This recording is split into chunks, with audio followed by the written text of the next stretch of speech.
할렐루야. 하나님께서 각 사람마다 부르시는 이유가 다 다르기 때문에 그 기대치도 다릅니다. 그래서 대충 적당히 하거나 더 열심히 많이 하는 것보다 부르심대로 사는 것이 가장 좋고 그것이 행복하게 살면서 열매 맺는 길입니다. 그래서 각자 부르심을 확인해야 합니다. 제대로 바르게 살고 싶고 의미 있게 살고 싶은 사람들, 한 번 사는 인생 위대하고 영광스럽게 살고 싶은 사람들, 진심으로 하나님의 뜻대로 살고 싶은 소원을 가진 사람들에게 부르심이 주어집니다. 여러분 어떠세요? 부르심을 놓고 이 교회를 놓고 떠났을 때 여러분은 어떻게 사실 것 같아요? 저는 먹고 사는데 빠져가지고 너무나 무의미한 어떤 그런 삶, 예수님을 믿는다 하면서도 구체적인 타겟이나 목표가 없어서 어영부영 너무 그 상상이 안 되는 삶을 생각하게 됩니다. 그런데 이런 부르심이 없었고 없는 게 아니라 몰랐던 제게 이 부르심은 하나님을 진정 사랑하는 게 뭔지, 하나님 나라를 위해 살고 싶은 강렬한 열정을 제게 주셨습니다. 부르심과 함께 또한 마지막 시대 부흥과 열방을 향한 불을 주님께서 저를 불러주실 때 넣어주셨어요. 예배를 통해서 말씀을 들으면 그렇게 뜨거웠어요. 막 그렇게 살아야 되는데 그래서 눈물이 철철 나며 이런 말씀이 세상에 있었나? 이런 말씀이 어떻게 있지? 그 말씀이 어떻게 뜨겁던지요. 그 예배가 또한 그 얼마나 사모되고 갈망이 되던지요. 늘 그랬습니다. 기도할 때 또한 그 얼마나 또 주님의 뜻만을 원하며 울며 기도했던지요. 그렇게 부르심의 열정을 터치하면 활활 타오르는 불처럼 뜨거움이 제 안에서 계속적으로 있었습니다. 그리고 지금도 있습니다. 할렐루야. 제게 있어 시온교회의 부르심은 생명과도 같은 아주 소중한 것입니다. 시온교회를 만나기 전에는 학생교회에서 학생들 섬기고 전도하고 인터내셔널 피에스타 하면은 볶음밥 팔고 김치 팔고 또 불고기 팔고 그 세트 메뉴를 팔아서 한 1,000불 정도를 모아요. 그러면은 이제 그거를 북한 선교하고 여전도 회장을 또 남들이 안 한다고 하니까 나는 주를 위해 하겠습니다. 그래서 열심히 하고 이게 제가 사는 전부, 주님을 사랑하는 전부. 그리고 열심히 전도하고 무슨 타겟이 없고 홍매선 선생님 지금 나누셨던 뭔 전략이 뭔지도 모르고 그냥 그렇게 열심히 그냥 그렇게 교회를 다녔던 저였습니다. 그런데 이 시온교회를 통하여 열방과 마지막 시대의 부르심은 실제로 저에게 완전히 엄청난 사건이 되었습니다. 그렇구나, 내가 이 시대 마지막 시대 부흥을 위해 태어났구나, 그것이 나의 운명이구나. 그래서 그 찬양이 있었지 않아요? 우리 그 운명에 대해서 그것만 부르면 막 천장까지 머리가 달 것처럼 막 가슴이 뛰어가지고 찬양하고 그렇구나, 내가 마지막 시대 추수의 일꾼이구나, 하나님 나라의 완성을 위해서 나를 부르셨구나.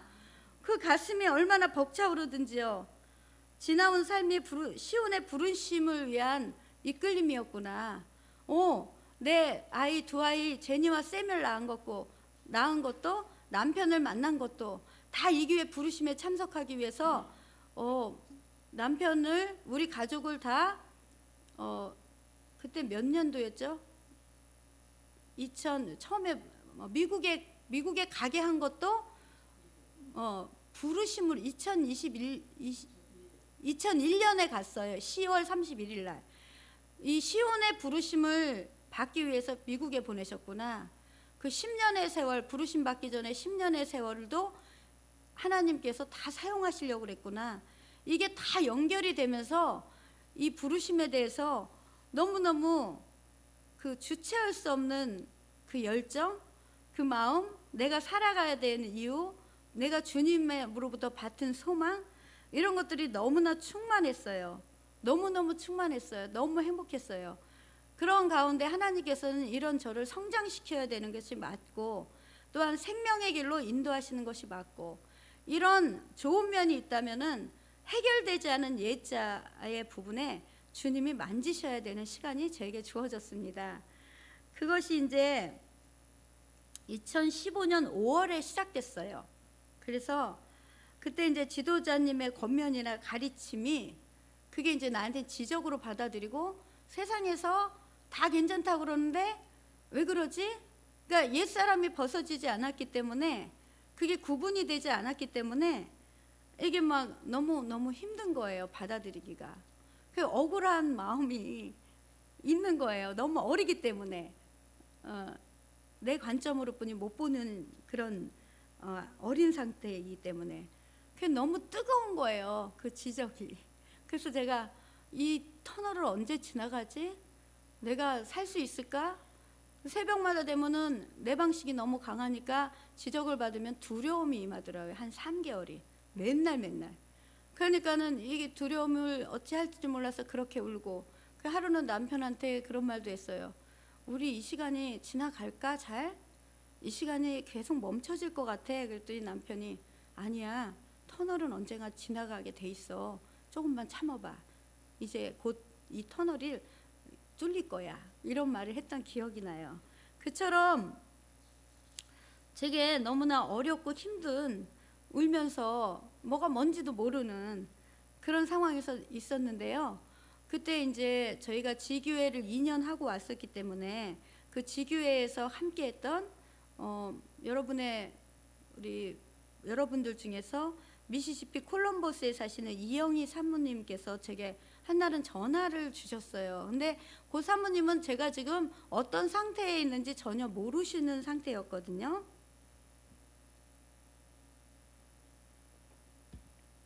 그러면서 사모님께서 집사님, 기도 중에 집사님을 위해서 이 말씀을 드리라는 마음을 주셔서 제가 전화합니다. 그래서 말씀을 읽어주시는 거예요. 그 말씀이 빌립보서 3장 13절에서 14절. 형제들아, 나는 아직 내가 잡은 줄로 여기지 아니하고 오직 한 일, 즉 뒤에 있는 것은 잊어버리고 앞에 있는 것을 잡으려고 표대를 향하여 그리스도 예수 안에서 하나님이 위에서 부르신 부르심의 상을 위하여 쫓아가노라. 아멘.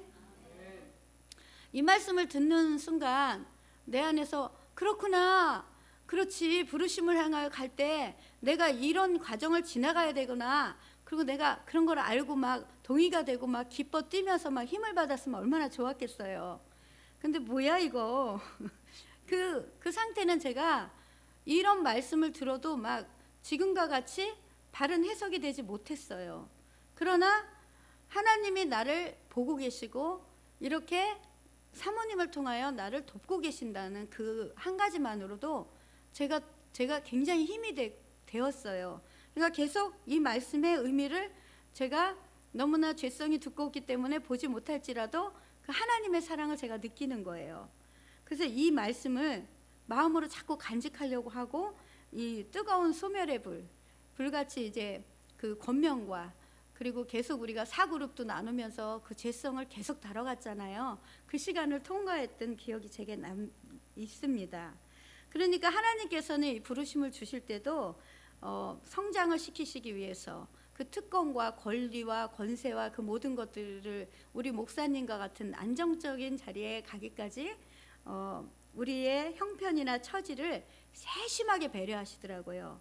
그리고 미리 알려주시기도 하고 어려운 시간들을 통과할 수 있도록 이끌어 주시기도 하고, 한 3일은 죽도록 힘들다가 3일은 은혜에 빠져서 눈물을 흘리다가, 저는 그렇게 아주 오랫동안 질긴 제 안의 죄성을 버려지기까지, 제가 정확하게 인식하기까지 정말 오랜 시간을 씨름했습니다. 지금도 씨름하고 있어요. 그래서 제가 이 과정을 책으로 쓴다 그러면 금방 한 권 나올 것 같아요.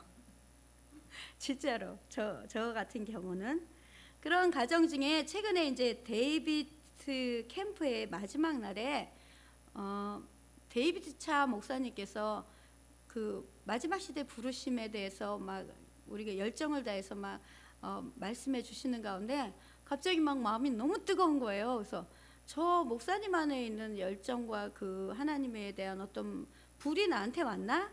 그러고 막 기도를 하고 그랬어요. 근데 그걸 그렇게 하는 중에 하나님께서 저에게 주신 말씀이 부르심을 굳게 하라. 그 말 음성을 제가 내면으로 들은 거예요.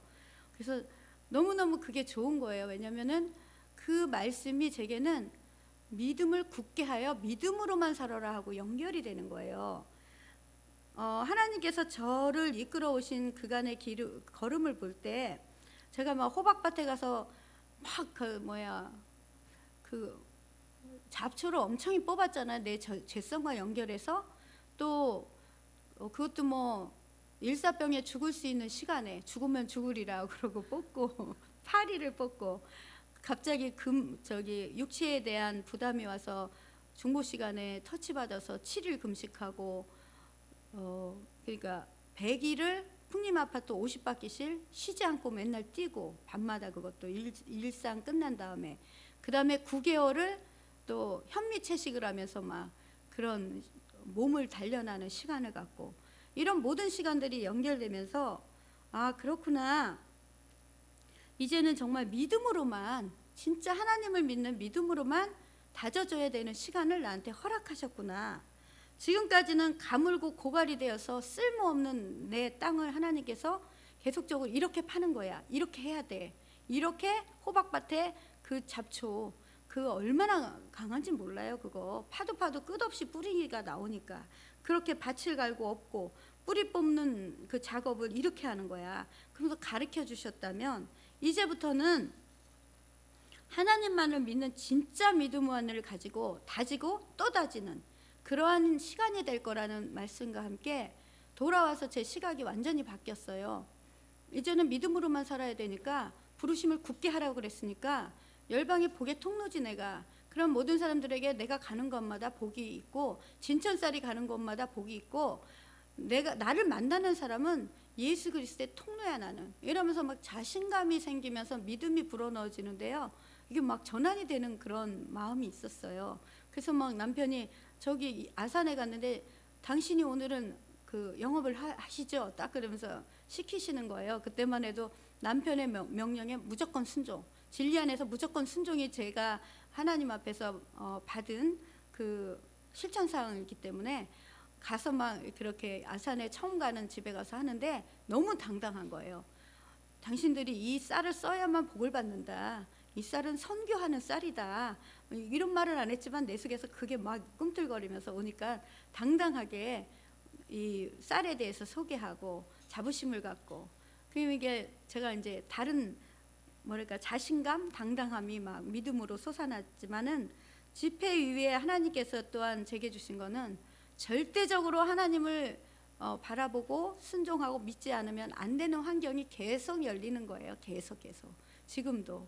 그래서 제가 많은 그 이야기들을 지난 시간에 이 자리에서 나누었던 것으로 알기 때문에 선교사님도 제가 말하지 않아도 아실 것으로 믿습니다. 그래서 이 하나님께서 부르심을 주실 때 또한 8강, 9강 제자도를 하면서 우리 다 너무 뜨거운 거예요. 아 뜨거워. 하나님이 이렇게 주셨지, 하나님이 이렇게 주셨지, 그러면서 막 흥분의 도가니가 되는 그런 경험을 했습니다. 그리고 또 데이비차 목사님께서 그렇게 뜨겁게 기도하시고 말씀을 전하실 때 그 목사님으로부터 되게 그 어떤 뜨거움이 임한 줄 알았어요. 근데 그게 아니라 이미 하나님께서 넣어주신 그것이 제 안에서 그냥 확인되는 시간이었던 걸 나중에 알면서, 그렇구나, 우리 하나님은 우리를 부르실 때 정말 모든 것을 감당하실 수 있도록 우리를 이끄시는구나. 우리가 포기하지 않는다면, 우리가 계속적으로 주님만을 의지하고 믿음으로 간다면. 그래서 우리 주님의 다스림과 이끄심이 계시기에 나는 부르심의 표대를 향하여 오늘도 주님의 마음과 하나 되어 달려갑니다. 그리고 주 예수 그리스도께서 내 안에 살아가시는 영광스러움으로 인하여 세상과 구별되어 주님 오시는 그날에 영광스러운 우리 주님을 기쁨으로 맞이할 것입니다. 아멘.